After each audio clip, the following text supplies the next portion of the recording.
We are in the lab. We are in the lab. Greetings, greetings, greetings. This is Ron Talbot, and we have some special guests. Again, always, all our guests are always special.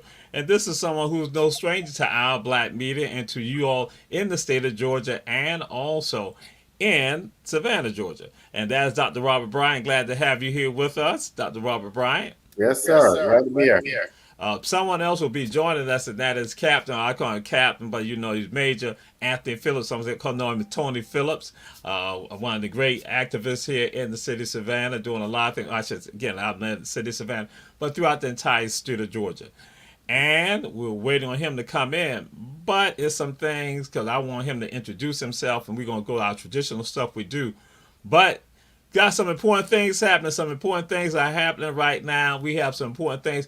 It is called elections. Elections are happening. Elections are happening. We have elections in the United States of America. We have national elections, but also we have local elections. We have state elections going on, state elections across the entire country. And we see, again, people clamoring right now with regards to, they say, the defeat of Cori Bush, you know, with regards to her in the primaries in Missouri. And then we see Jamal Bowman in New York and people like clamoring about that. And so we're going to be discussing some of that. And again, why all of this is important. And so my brother, Dr. Robert Bryant, your thoughts with regards to some of this right now. Wow. Yeah, I always start with what I have started using the word investment when we think about voting. I think people have their philosophies on do I vote, do not vote, why is it important to vote, all of that. You need to think about it as a investment. So voting becomes an investment because we tend to want to think about how does this person impact me. But you got to think about how does that investment, if you have called a vote, impact communities and the world and the nation. I'll use this as an example. I'm pretty comfortable. But I mean by comfortable, I don't have $1 million. I'm not Donald Trump. I don't have all that stuff. But I eat well. I have a roof over my head. I can go buy the clothes I want. I can go out to eat if I want to. But that mom who may have 3 children and having to work 3 jobs, she may not have the same privilege I have. So using that investment in my privilege in a way that uplifts others is so important. We got to stop thinking about how does it help me and think about our neighbor next door. So how do you use that investment in that privilege to better not just the things around you, but your next door neighbor and the people in your community?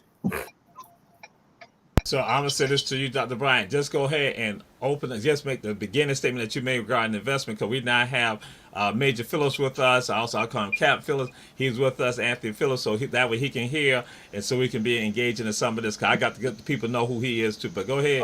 I think that's an excellent point what you said in the very beginning. You want me to carry? Just the beginning. What you said, what you call voting. So. Right. So, Brother Phillips, so I was talking about voting as an investment, right? And so we look at money and we think about investment in that way, but that vote is our investment in bettering community. Okay.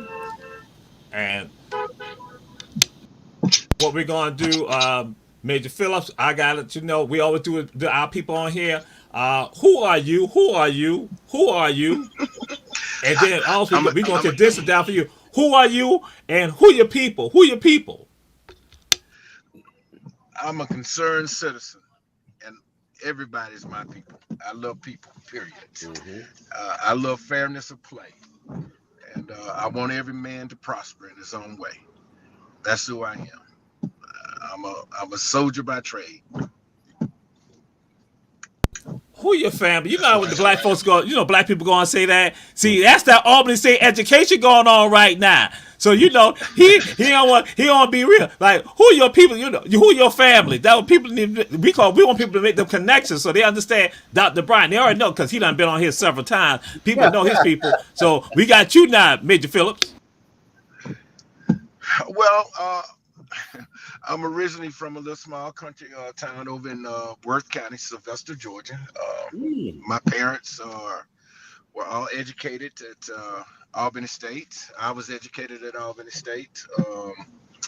My parents got their masters from the University of Boston back in the 50s. They came south and settled in Worth County. They were educators, and they made sure that I at least had an opportunity to receive a decent education. That's why they sent me to the Albany State University. I'm a 23-year soldier. I'm a retired Army officer. I was an infantry officer. I used to be the professor of military science at Savannah State in Armstrong. I served in that capacity for the last 7 years of my military career. It's been a good thing for me. Savannah's actually been good for me. My wife's from here. My wife is the former Donna Bowers. She's now Dr. Donna Bowers Phillips. We live here. My church is here. I'm a local elder in my church. Mm-hmm. I'm a praying man, and the Lord has blessed me. To whom much is given, much is required, and that's kind of how I live my life. I don't have everything that I want, but I have everything that I need, and for what He's given me in life, I try to use that to help others. This is just a vineyard that He's assigned me to, so I'm working in this vineyard, and I like the statement that I heard from Dr. Bryant. He was talking about your vote and what that really means to you. It means a lot to us, socially and economically. It means a lot to us. It means a lot to our race as a people of Africans. So I'm really right now focused on voter education, because I need people to understand that if they don't vote, that is a vote.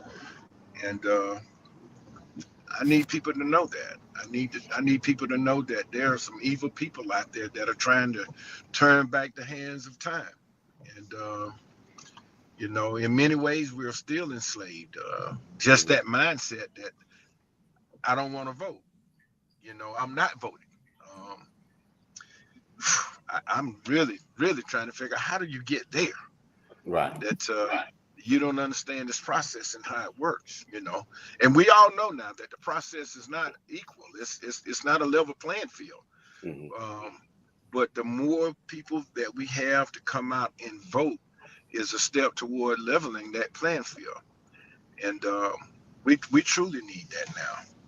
When you look at what MEGA has been doing and what they are doing, we need to combat that now. And I do see a groundswell where people are recognizing that whatever differences we have, we need to set them all aside.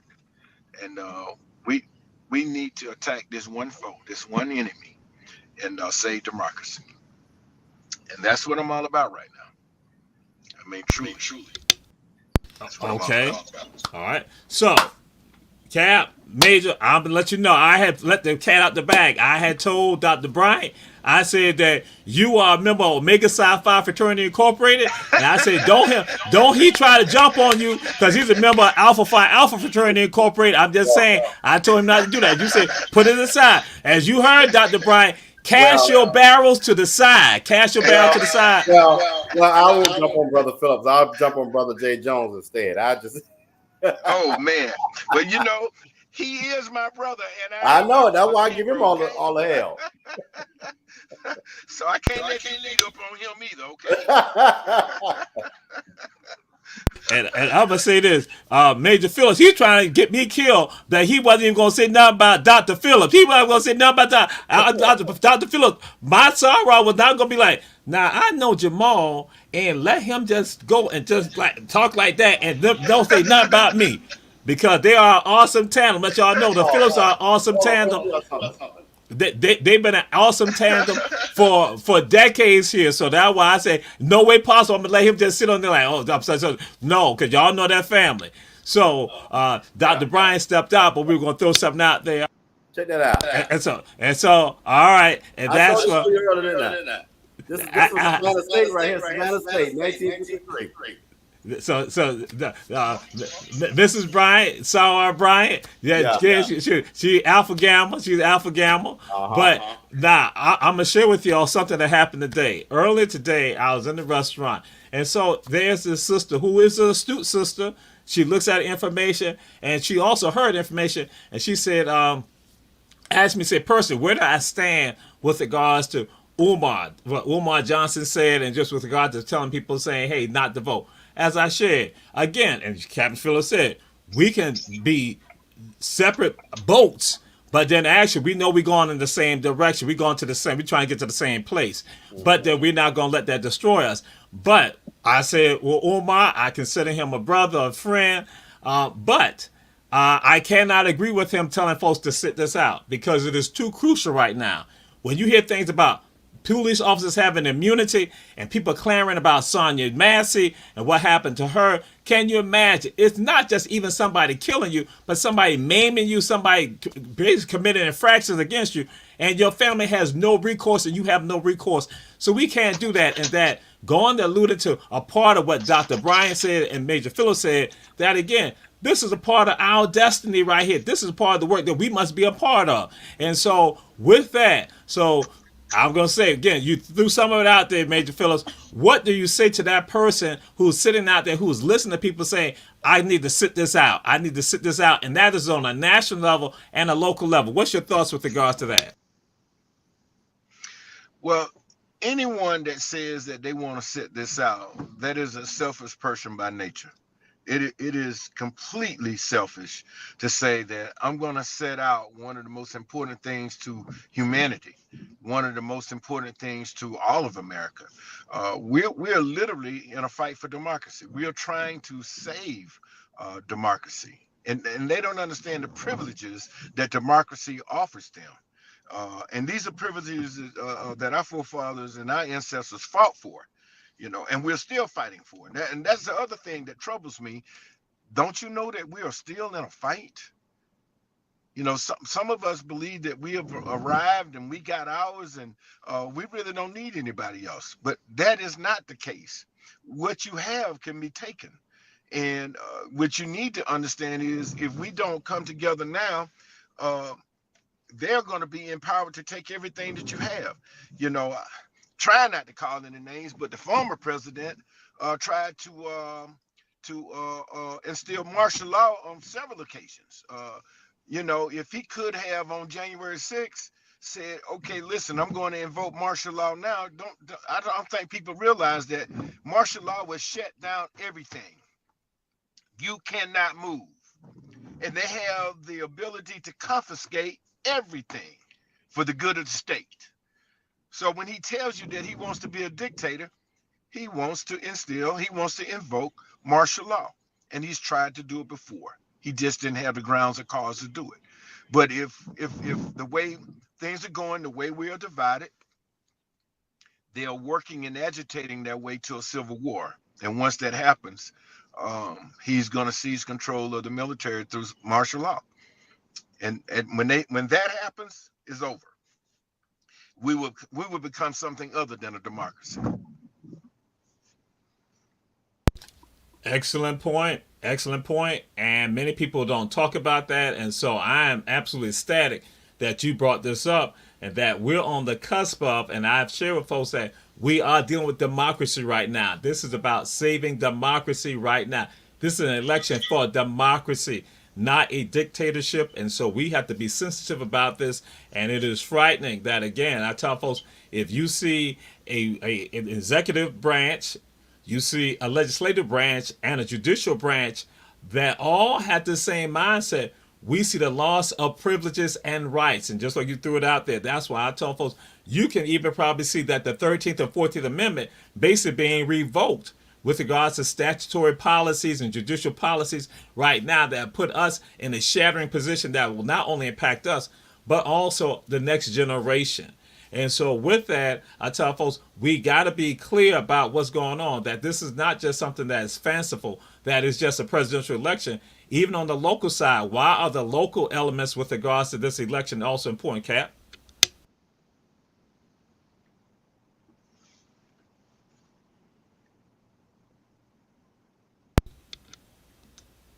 Cap Phillips, were you able to hear me? No, we were broken. You came in and I lost the last part of that. Oh, okay. Oh, but I was sharing that again. You threw thrown out there, and I've shared with folks that this is about democracy. That we see a political party that is basically anti-democracy. That is again going against the very vestiges of what this society's government has been about: democracy, a government led by the people for the people.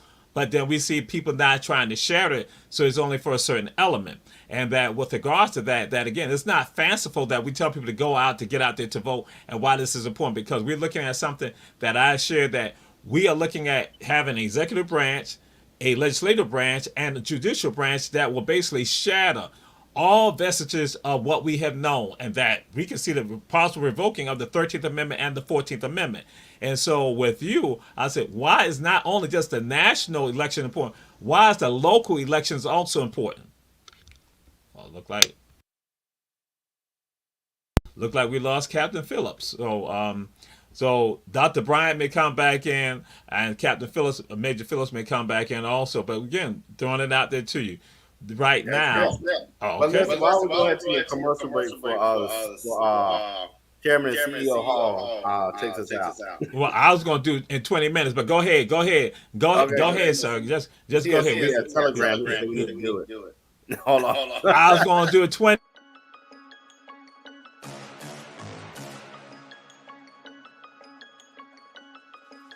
Hello, I'm Richard Coleman, and I'm running for the office of Sheriff of Chatham County. And when I'm elected, I promise to inspect what I expect. Chatham County, it's time for a change, and that change is me, Richard Coleman.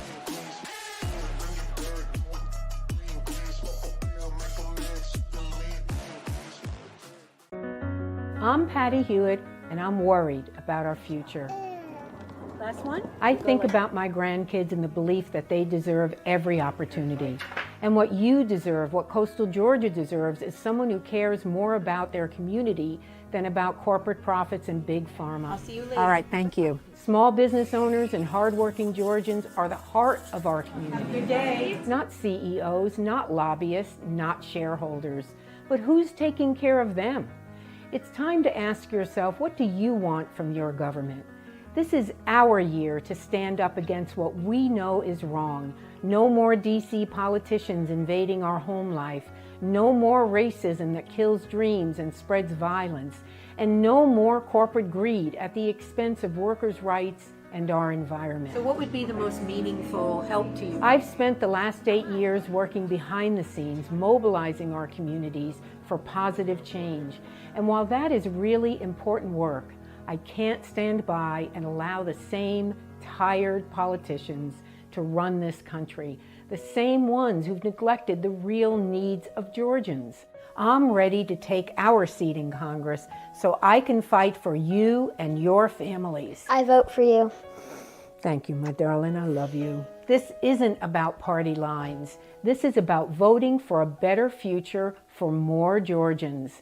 Enough is enough.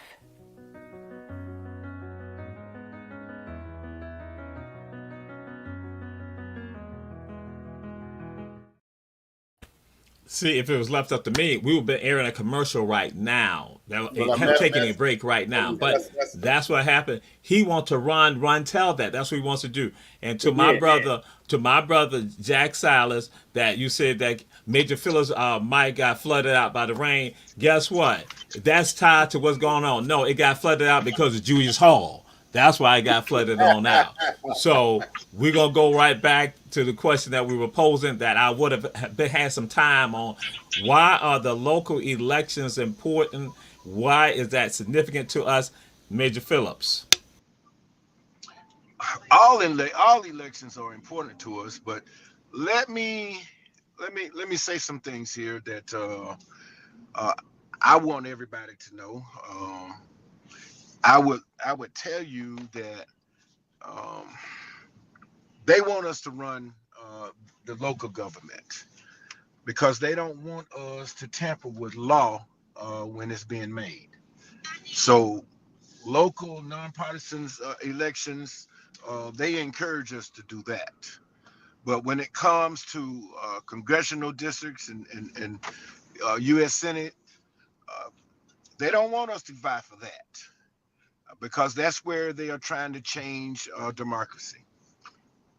But to run a local government, uh, we need people in place um, to help those who really are not in a position to sustain themselves. So local government is just as important. Um, but I would say that we need to have a stronger conversation about who's us locally, and how they're leading us locally, and what our priorities are locally. And I think all of these things should be discussed before we approach an election year. Um, you know, I think that, and this is just Phillips and his thoughts, that sometimes people take office and they stay in office. But office should be like a river. The more people pass through, the more knowledge is passed. And, we don't want to be some big, great, stale lake that's just sitting there and festering with mosquitoes. We don't want to become that. We want to become something that's vibrant and that's moving and that's changing and that's helping people. And in order for us to have that, that means that as a community, we must have dialogue. And if we're not having dialogue one with the other, it won't happen. And we have dialogue, but we have dialogue in pockets. We don't necessarily support everything that's available to us because somebody else doing that. We not doing that, so we're not going to be a part of that. We got to get past that. And see, one of the things that got us to where we are, my parents didn't deal with that. You know, um, there was one solid movement, the civil rights movement. They dealt with that, and they understood that in order to deal with that, they all had to be unified. We don't necessarily do that, and that's a problem. So if we really want to get down to how people have gotten and become the way they are, is because we're separated and we don't communicate. If you got an answer for that, I'll take it. Well, what I was going to share is just like, because we have Charles Morris checking out the show, and he said, leave Julius out of this right here. No, Charles Morris, if Julius Hall is anything with regard to what we do on Run Tell That, we will discuss that because we have to bring it out in the open. And so, but it also goes to something that Julius Hall also talked about, the silos that we tend to operate in silos and not working collectively, just like you were saying, Major Phillips, and that becomes an issue because again, I tell folks the enemy and the oppressor likes that. They like for us to work in silos as opposed to people coming together, regardless of ethnicity, financial status, marital status, familial status, employment, educational status. That again, they don't want us coming together because again, we truly will go on and do the needs, take care of the needs of the people, taking care of the least and the left out, and also advancing society. You said not being a stagnant lake or pond, but then also be a vibrant river that goes into and brings about an ocean of opportunities. And so you shared something, you discussed something about voter education. Why is voter education essential with regards to an electorate? Well, let's talk about the first congressional district. Just being more specific, I think the first congressional district represents 15 counties in southeast Georgia, and we are one of those counties. And Chatham County uh, pretty much is a Democratic county, and Liberty County is a Democratic county. But those other 13 counties are not. but they have the potential to be Democratic counties. We need to go and educate people in those counties because that's where voter suppression is most prevalent. We are here and we are working here to overcome it here, but there they they they are afraid, some of them, to come out because they're in rural situations where they're working for a family or an owner. They are not as modernized as we are here. Um, we really need to go out and begin to work with those counties and those places for voter registration and voter education, especially if it's our goal to overcome what we're dealing with here in the first congressional district. You know, um, I think the current congressman that we have has been there, what, 13, 14 years? It's been there a long time. He's been there far too long. And I think he's made over $20 million in the time that he's been there. He's a pharmacist. And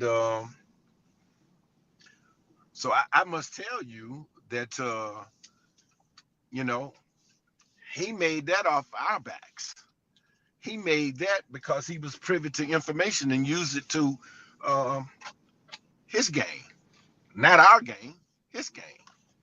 So if we are going to make a difference, that's a place where a difference needs to be made in these rural counties that are in the first congressional district.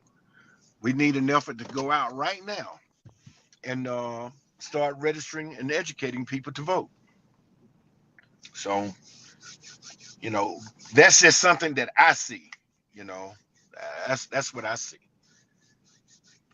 And it's absolutely insightful what you are seeing and what you're talking about, because one of the things that we have shared previously on other platforms and other times that we've had opportunity to speak, that with regards to that, we look at our congressman, but then and he moves from being a mayor and then moving on up to the state house and then now going on to the federal government, but he made his wealth off of the very things that the Republican Party goes against. And I'm like saying, wait a minute, he still makes money off of it. So again, you see again the surface level actions that are being done, the surface level sincerity that's going on, and that we have to be, that what you say, voter education, that people being astute enough to understand it. Like, why would you oppose some of this right here? Why would you oppose Medicaid expansion? Why would you oppose Medicare? Why would you oppose certain things that again many Republicans going to spit out, and you get a benefit from these people with low cost pharmacy with regards to your business ventures?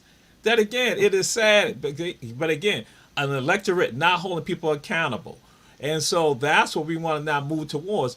What are the things, what are some of the things, the steps that we need to be doing, with regards to bringing about a change with regards to this, Cap? Well, let me say this. The state of Georgia is literally performing an act of genocide by not increasing Medicaid. So that is that's a big problem, and you know, I'm just saying that we're in the medical field, and we see people every day that need to be seen, they need help, but they can't get the help because there are some doctors out there that don't take Medicaid. And the reason they don't take it is because in the state of Georgia, they don't pay.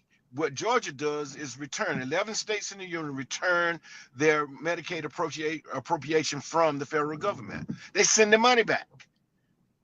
Therefore, people don't get the care that they need.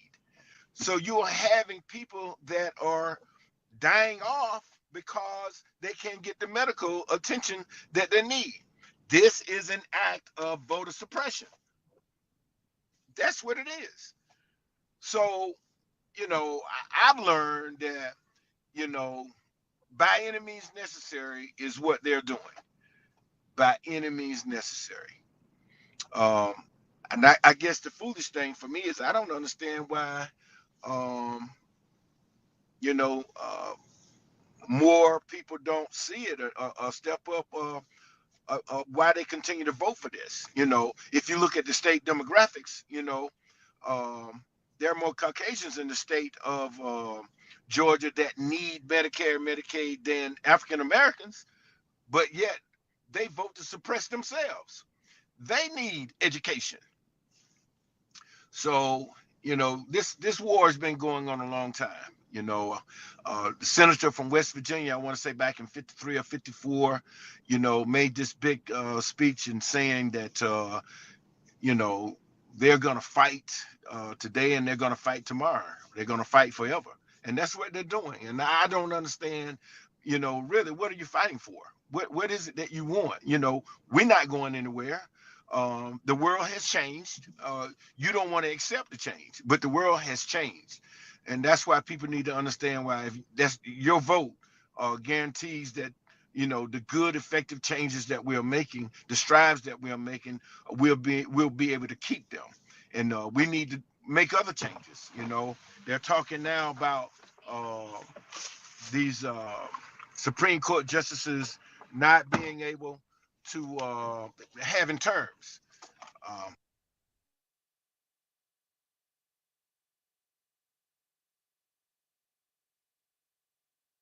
7-year-old, 90-year-old judge trying to make a decision about today. He didn't understand what's going on in the world today.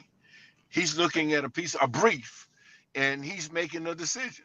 And he's making that decision based on who he was 50 years ago, not who we are today. So we need to make some changes right there. That's a definite change we need to make. We need to have some terms. We need to go back to the original Congress. The original Congress, you can only serve 2 years. You serve 2 years, you go home. Somebody else comes. We need to go back to that.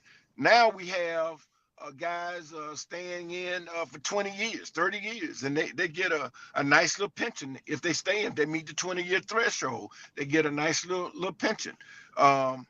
I'm all for pensions, but I'm not for a congressman going to Washington, D.C. and serving 20 years.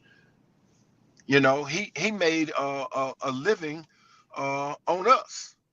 And we need to send people up there that are looking out for our best interests, not their best interests.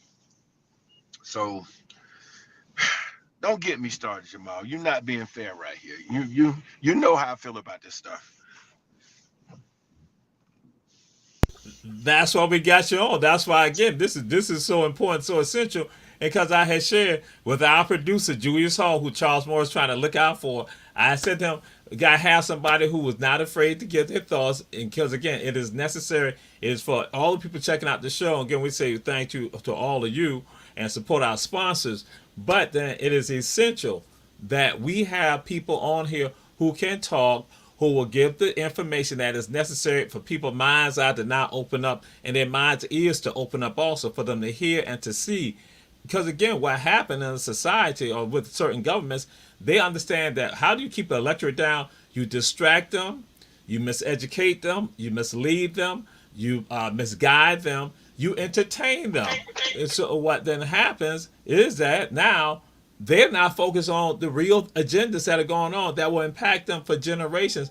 And then they like for the chicken with their head cut off trying to find out what's going on. But then all this also like an ostrich also whose heads are stuck in the sand, not understanding the world around them. And so when you talk about the Supreme Court justices, essentially that's where they're isolated and they're in this other world, in this other cocoon. And but then we go something that you brought up. When you go back, people talk about the original intent. The original intent, when you talk about say the original Congress, like Congress initially was, that again you're gonna see again vibrancy was needed. Understand it. In this society to have growth, you gotta have vibrancy. Not again as a stale, use the phrase, the staleness that happens. And so we are at that point right now that we have a society that is now want to become want to go back in time.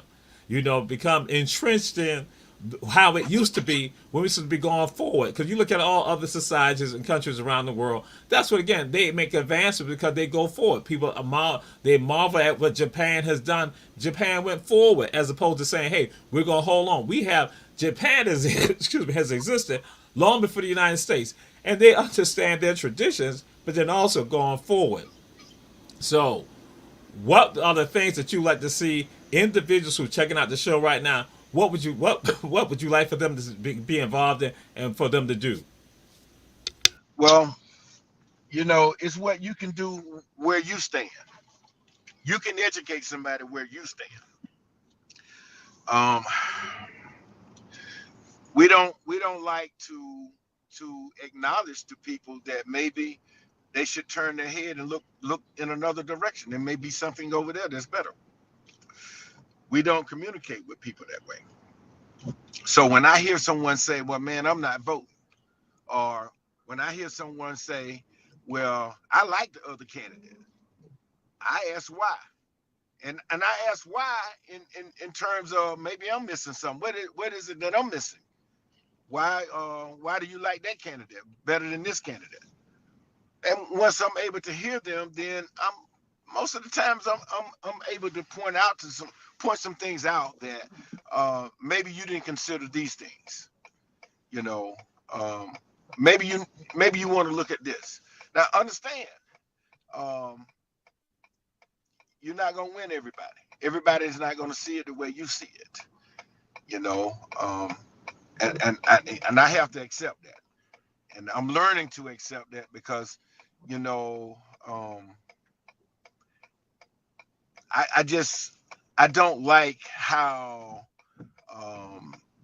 some of these people feel emboldened to disrespect um, people, period, whether they be white or black. But I definitely don't like the fact that they disrespect black women.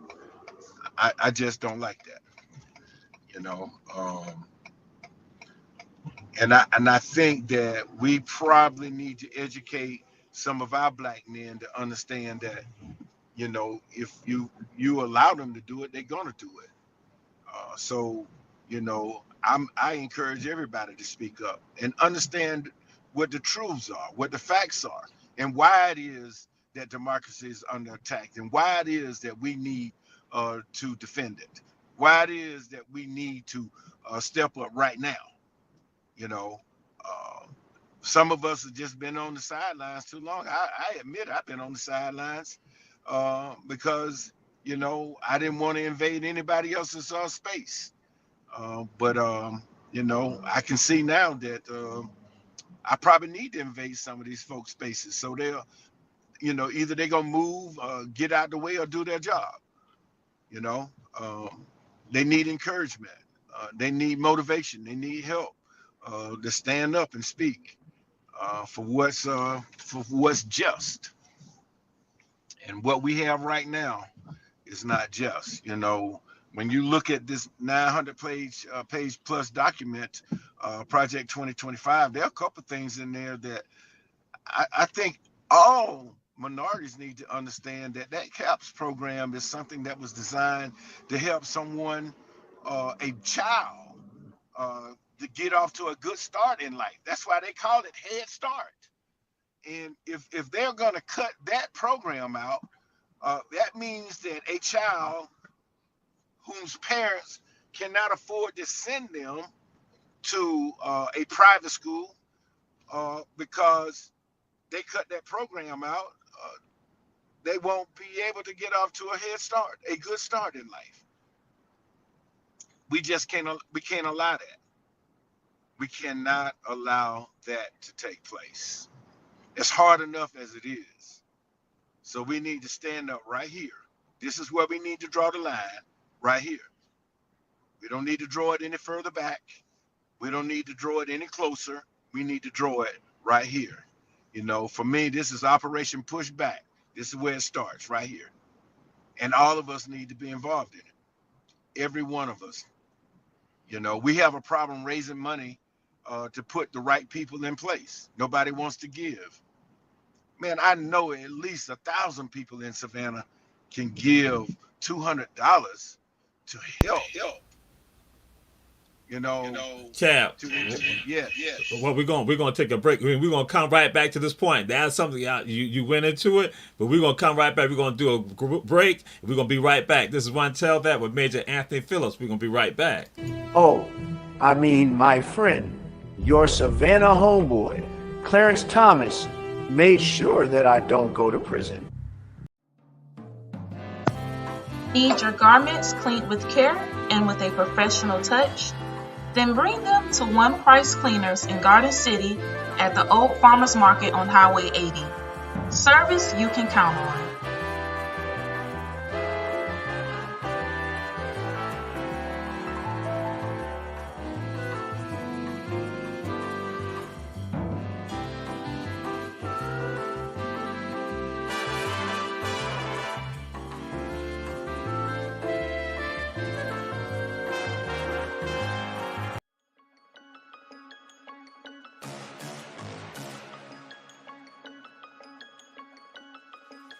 Hello, I'm Richard Coleman, and I'm running for the office of Sheriff of Chatham County. And when I'm elected, I promise to inspect what I expect. Chatham County, it's time for a change, and that change is me, Richard Coleman.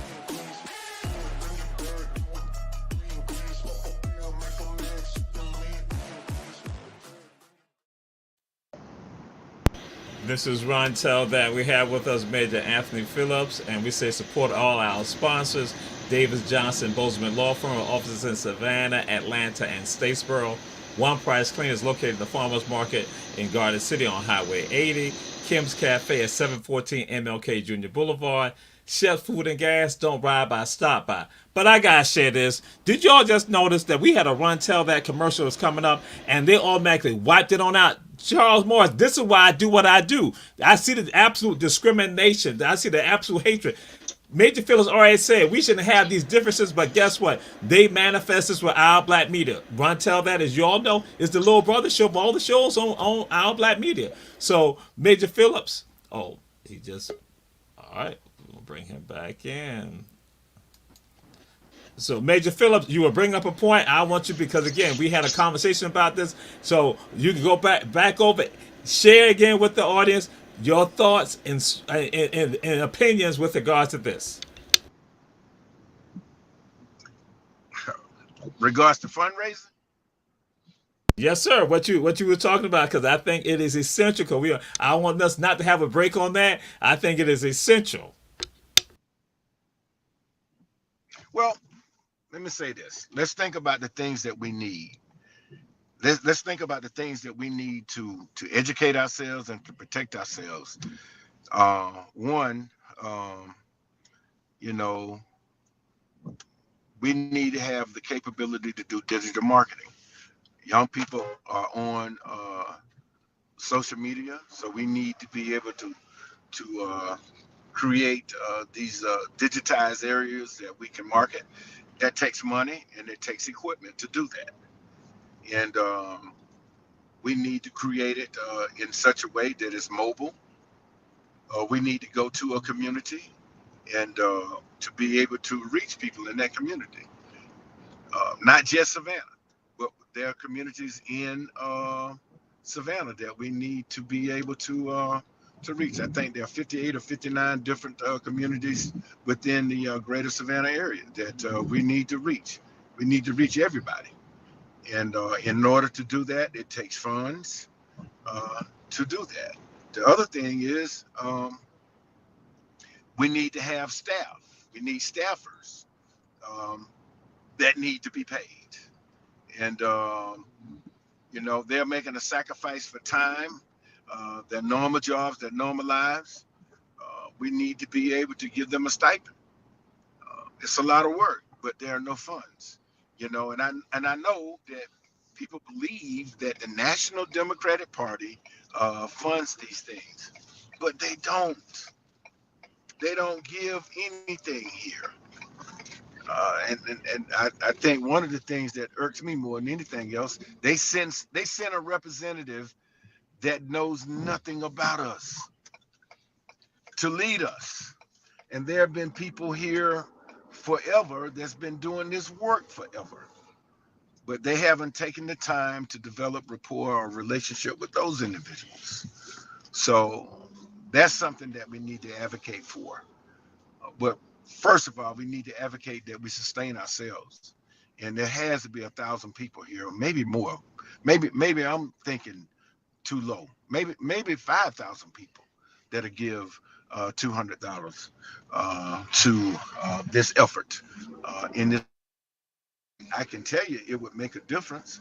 I would tell you it would set us apart from every other or from every other community in the state of Georgia. You know, um, we could we could do a lot here uh, to change the state of Georgia just by what we do right here in the first congressional district. That kept us from having a Democratic voter governor uh, could have come out of the first congressional district. So I can tell you, you know, as I see it, we need to be out there work those education.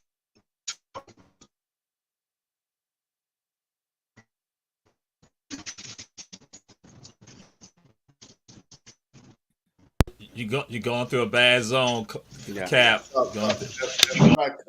If I could, I think I heard the brother correctly, and I just hop in when you need me, because Julius Hall make me stay backstage. If not, I don't get paid.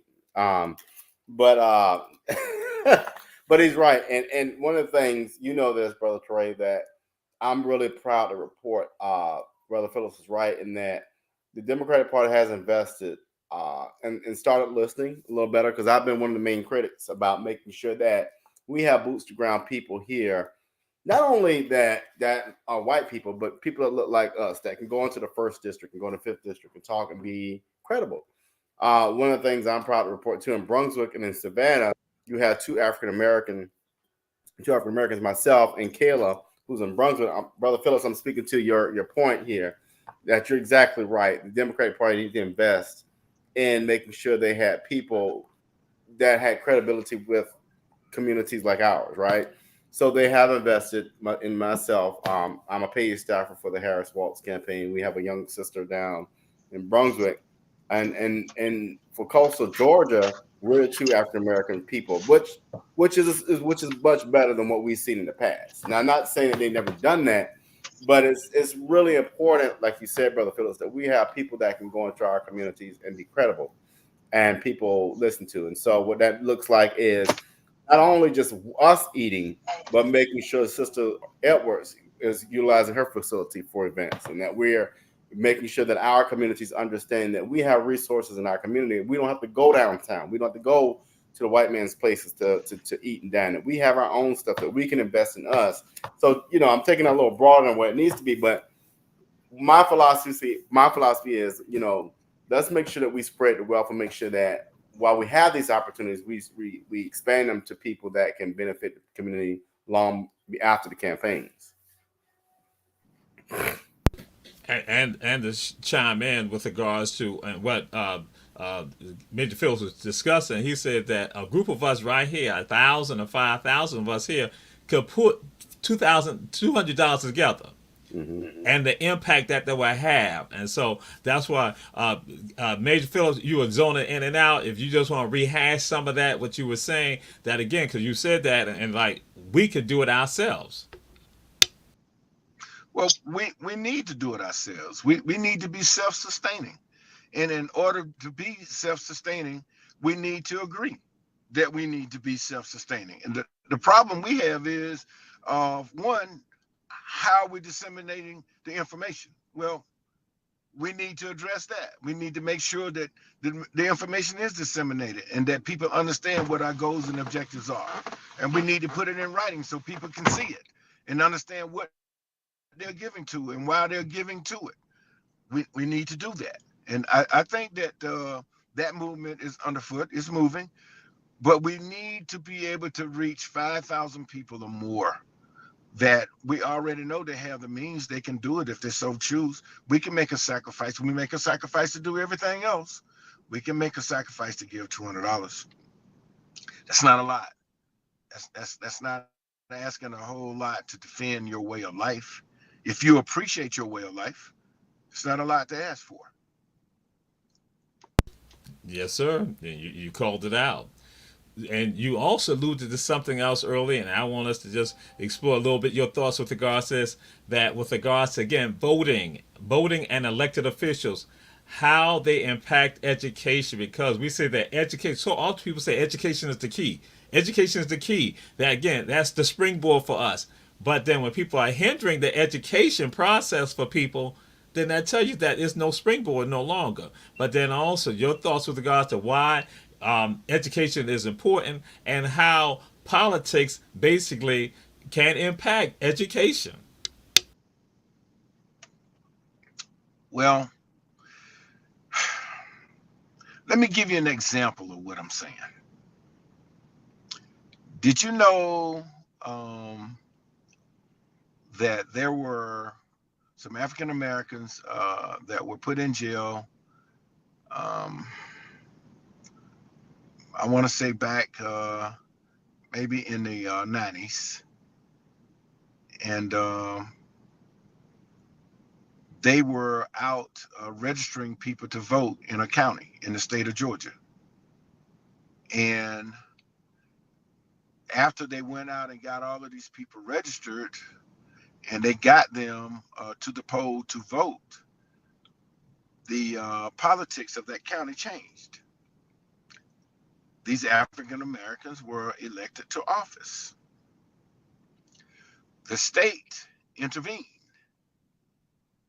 And when they intervened, none other than the current governor was the chief intervener. And a couple of those people went to jail. They had not violated the law. They just got people registered and got them out to vote.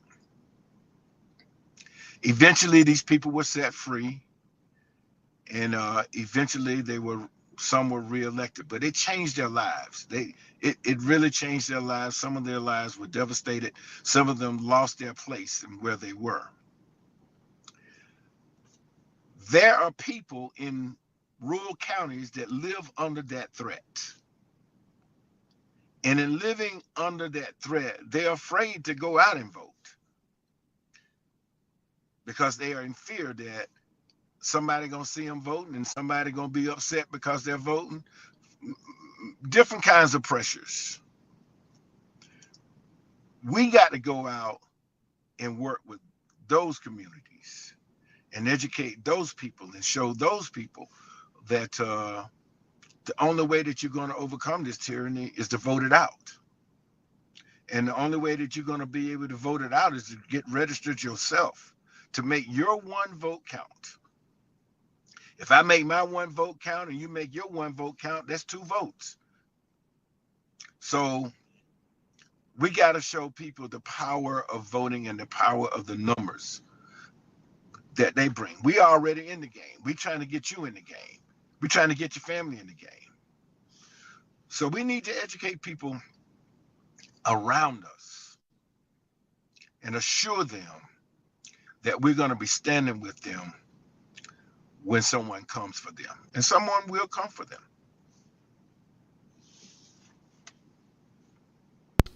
Powerful statement. Powerful statement you just uttered, what you just shared, and again tied to voter suppression. And then you called out individuals that we still see, and guess what? We see the evolution of that even today with regards to what we see with regards to even a bottle of water is a problem. A bottle of water, let's say for an elder that might need to take their medication, that a bottle of water, that we now criminalize a bottle of water. Not people trying to influence, but a bottle of water has not been criminalized. And this is what we're looking at, and this is what they're going to do to suppress voters. And so I'm going to let you know this, Major Phillips, we got 3 more minutes left. With regards to this, actually 2 more minutes based on our producer. So we're going to give you, make a statement, what you want the people to know, the last 2 minutes, and we'll go from there. We'll be closing on out, but we're going to let you go ahead and get the last 2 minutes. Well, I don't think I have 2 minutes left in me, but excuse me. Well, I'll throw this out here. You were saying our organizations. If you want to say our organization, what can our organizations do? Because there's a host of organizations. I think every organization that's really involved and really understand what the issues are should be educating people on what they can do to help themselves in terms of voter education, voter registration. And then when people get to the poll, I can't tell anybody who to vote for, but I can tell people this: don't skip around your ballot. Vote down your ballot. Know who's on your ballot. If you don't know, Google them. You can Google who's running for what and learn for yourself. Don't take my word. Go look for yourself and see who best represents you and who's going to be able to help you, but not just you, the next generation and the generation after that. That's what's important to me. At my age, I got kids and grandkids, and I want to ensure that they still have the freedoms that I enjoy right now, that we enjoy right now. Understanding that there are those out there that are trying to take away our freedoms, that there are those out there that are trying to take away our ability to give the less privileged an opportunity for a better education. So,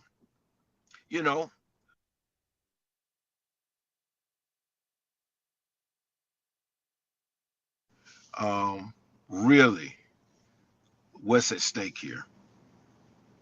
And to be frank, all of our lives, our way of life is at stake here.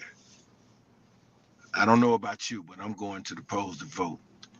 And I'm going to be voting down the ballot. And I'm going to be voting for those who represent me, my views, and my needs, my concerns. Thank you for having me, Jamal. Glad to have you. Glad to have you. Glad to again. It's Major Anthony Phillips. When y'all see him around the area throughout Georgia, understand this is a person who's out there. He's one of the stalwarts out there trying to make a change. And this has been Run Tell That with Major Phillips, and we had Dr. Robert Bryant with us. And we said, all of y'all, remember to vote, vote, vote, vote. It is essential that you vote. Somebody tell you not to vote, they are an enemy to you and to democracy. This has been Run Tell That. Check out all the shows on our platform on Our Black Media. We'll see y'all next week. The Rabble's coming up. Peace and blessings.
I like that.